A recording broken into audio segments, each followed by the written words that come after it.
तर मला असं वाटतं की थोडंसं ओपन माइंड ठेवून, मोकळं माइंड ठेवून आपण थोडंसं करून पाहायला पाहिजे.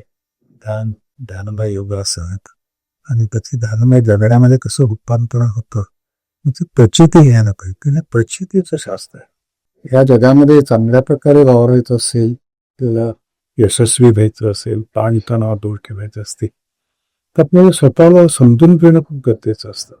आणि ते जर घ्यायचं असेल तर आपल्याला आपल्या बरोबर जावं लागतं, आपलं निरीक्षण करावं लागतं, आपल्या मनातले येणारे विचार आहेत त्यांचं दर्शन घ्यावं लागतं, त्यातनं आपण कसे प्रकट होतं ते बघावं लागतं.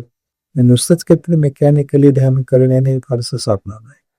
पण जर तुम्ही त्या समज तुमची वाढली, तर ध्यानाविषयीची समज वाढली, एक्साईट आली तर त्या इन्साईटमधनंच गोडी निर्माण, आणि गोडी निर्माण झाली की तुम्ही करालाच. बरं, ते गोडीच तुम्हाला पुढचं सगळं नित्य करायला प्रवृत्त करेल, बघा नैसर्गिकपणे करेल.